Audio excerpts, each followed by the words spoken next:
अस्सलाम वालेकुम। आज का व्लॉग हो गया है थोड़ा लेट, थोड़े नहीं कुछ ज़्यादा लेट हो गया था। अभी जुमे के बाद ही मैंने व्लॉग स्टार्ट किया। सुबह तबीयत बहुत ज़्यादा अपसेट हो गई थी तो व्लॉग भी नहीं बना सकी, इसलिए मैंने अभी तक नाश्ता भी नहीं किया था और दोपहर के खाने की तैयारी भी हो चुकी थी। खैर घर में सन्नाटा सन्नाटा सा लग रहा था। मैंने कहा देखूँ जाके बच्चे सारे कहाँ गए हुए। छत पे आए तो छत पे ये लोग सारे मटर छील रहे थे। अगर आप लोगों ने मेरी पिछली वीडियो देखी तो मैंने आप लोगों को बताया था कि अभी आप लोगों ने इनकी अदाकारी देखी। ये है तीसरे नंबर वाला और इसका काम देखें लंगूर कहीं का। खैर मैंने इनकी तरफ कैमरा घुमाया और इनको दिखाया तो ये लोग मटर कम छील रहे थे, ज़्यादा तो गिरा रहे थे। ये लोग जितनी मुशक्कत कर रहे थे मैंने इनसे इनकी वजह पूछी कि ये क्यों छील रहे हैं, तो कहते कि आज जुम्मा था, आज मम्मा जल्दी घर आ गई और मम्मा ने इनको काम पे लगा दिया। खैर बोले टैंकी में पानी नहीं था तो मोटर लगाई हुई थी, न ला के चेक किया कि कहीं पानी भरने के बाद बहने ना लग जाए। खैर मैं इनके पास आके बैठ गई। इन सब के मुँह लटके हुए थे घुटनों तक, क्योंकि इनकी मम्मा घर पे थी। ये लोग कोई बस्ती इशारत कर नहीं सकते थे। इनकी मम्मा इनके मामले में बहुत सख्त, और मैं जो सोचती हूँ कि इनके साथ होना भी यही चाहिए। अगर आपने मेरी पिछली वीडियो देखी होगी तो छत बिल्कुल बेहतरीन तरीके से साफ सुथरी थी और ये इनके काम बाल्टी छिल के वहीं पे फेंके। ये मटर के भी सारे छिलके इन्होंने यहीं पे गिराए हुए हैं। गिराते रहे, वैसे भी सफाई तो इन्हीं से करवानी है मैंने। फिर मुझे नीचे जाना पड़ गया कुंडी लगाने के लिए और मैं नीचे गई, जाके मैंने कुंडी लगाई। कुंडी लगा के वापस आ रही थी कि रास्ते में मुझे याद आया कि अभी तक नाश्ता तो मैंने किया ही नहीं है। फिर मैंने फ्रिज खोली कि शायद कुछ खाने को मिल जाए, लेकिन कुछ मेरे पसंद का नहीं था। दही और चटनी पड़ी थी लेकिन मेरा दिल नहीं कर रहा था। खैर मैंने बंद किया और ऊपर आ गई वापस इनके पास। झूला दरमियान में पड़ा था। मैंने अपने भाई को बोला कि मेरे साथ उठवा के करवा। झूला तो मैंने पीछे करवा दिया था फिर, लेकिन फिर से मुझे किसी काम के लिए नीचे जाना पड़ गया वापस। जब मैं ऊपर आ रही थी, अभी सीढ़ियाँ चढ़ के ऊपर चढ़ी ही थी कि मैंने देखा सामने एक और लंगूर झूले के साथ लटका हुआ है और ये लटक के चीखे मार रहा है कि झूले को रोको, और वो नीचे से झूला रोक ही नहीं रहा। उसको मैंने बोला झूला रोक तो वो उतरे, वो स्लिप हो रहा था उसके ऊपर से। उसने चीखे मारी इतनी, लेकिन ये चीखें इतनी मारती हैं कि घर में भी किसी को फर्क नहीं पड़ता कि बेशक चीखें मारे बेशक जो मर्जी करे। अब वो नीचे झूला रोक नहीं रहा था और ये ऊपर लटका हुआ था।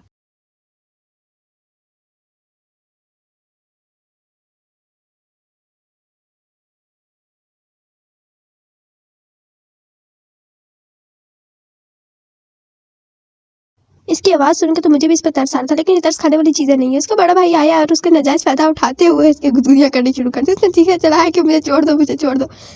इतने में इसके बड़े भाई को इस पर तरस आ गया और वो पकड़ के इसको उतारने लगा और ये प्रोग्राम तो बढ़ गया।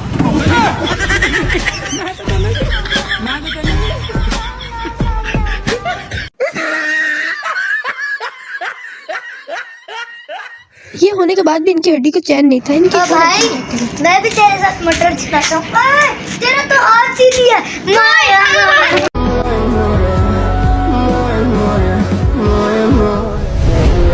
और ये बेचारा देखता रह गया कि मेरे साथ हो क्या गया है। इतनी देर में मेरी बहन ऊपर आ गई मटरों का पैगाम लेकर कि चाची मटर नीचे मंगवा दी, और अभी तक इनके मटर नहीं छिले थे और जगह जगह इन्होंने मटर ही मटर कर दी था। आधे से ज्यादा तो गिराए दिए थे। खैर जो भी था, गंद देख के मेरी बहन से बर्दाश्त नहीं हुआ और वो सफाई करने लग गई। खैर इतनी देर में दादा ऊपर आ गए। उन्होंने मुझे नीचे भेजा खाना लेने के लिए। उनके सामने व्लॉग मैंने रोक दी क्योंकि उनके सामने मोबाइल में इतना इस्तेमाल नहीं करती। खैर मैं नीचे आई, आकर रोटी बनाने ही वाली थी कि चाची कहती मैं बना रही हूँ, मुझे ले जाना।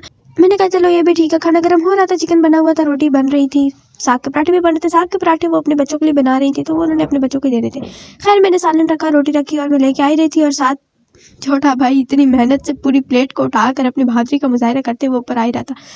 दादा वो खाना खा रहे थे और वो लोग अपने पराठे लेके बैठे थे और मैंने इनकी तरफ जब कैमरा घुमाया तो ये तो न्याय कारनामा कर रहे थे। लोग पतंग बना रहे और ये मुझे खामोश रहने का कह रहे थे क्योंकि ये झाड़ू की बर्बादी लगा रहे थे और पतंग बना रहे थे। खैर मुझे दादा नीचे भेजा पानी लेने के लिए। मैं पानी लेकर आई और उनको मैंने दे दिया। तो था भी जुम्मे वाले दिन तो वैसे और आज तो था भी जुम्मे वाले दिन तो वैसे ही गैस नहीं आती। मैं गई सबसे पहले नीचे गई, वो व्लॉग नहीं मैंने बनाया। पतीला लेकर आई, आके मैंने पतीले को सिंक में रखा, पानी भरने के लिए रखा। पानी भरे उतनी देर में मैं ऊपर चली गई।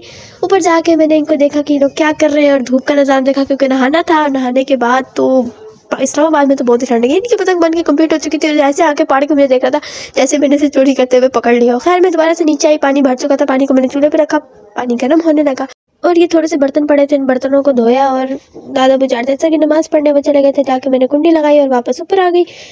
ऊपर आकर मैंने अपने लिए कपड़े निकाल के रखे। इस्त्री करने की जरूरत नहीं थी, खदर के कपड़े थे। अभी 4 बजे में 20 मिनट रहते थे। खैर 20 मिनट में पानी गर्म हुआ और 20 मिनट बाद नहाकर मैं बाहर आ गई। आकर मैंने नमाज बिछाई, असर की नमाज पढ़ी। नहाने के बाद जैसे करके मैंने नमाज तो पढ़ी, बहुत सर्दी लग रही थी। मैं ऊपर गई छत पे जाके पहले तो देखा कि इन्होंने पानी का सत्यानाश किया हुआ, पूरी छत पे पानी किया हुआ। खैर मैंने धूप की तरफ देखा तो धूप तो थी ही नहीं बिल्कुल, यानी कि 4:30 तक धूप का नामो निशानी खत्म। खैर मैं नीचे आ गई, सर्दी से बेहतर था मैं नीचे कमरे में ही आ गया। आके मैंने अपना पीसी ऑन किया और पीसी पे क्या देख रही हूँ कि 20 व्यू, बस देखना ही होता, लाइक नहीं करना होता, लाइक भी तो करना होता है ना। खैर टाइम की तरफ देखा तो 5:10 हो रहे थे। मगरिब की अजानें हो रही थी। जैसी अजानें कंप्लीट हुई मैंने मुसल्ला बिछाया और नमाज़ पढ़ी। नमाज़ पढ़ने के बाद अपना बिस्तरा बिछा लिया और बिस्तर में लेट की। ठंड की इंतहा होती जा रही थी। इससे पहले कि मुझे जुकाम नज़ला मजीद होता, गला मेरा ख़राब होता, इतने सारे अजाब से बचने के लिए लाइट बंद की और पीसी भी मेरा ऑन था। पीसी को भी मैंने ऑफ किया और अपने बिस्तर पे आके लेट गई। मिलते हैं इंशाल्लाह फिर किसी व्लॉग में। आज के लिए इतने काफ़ी है।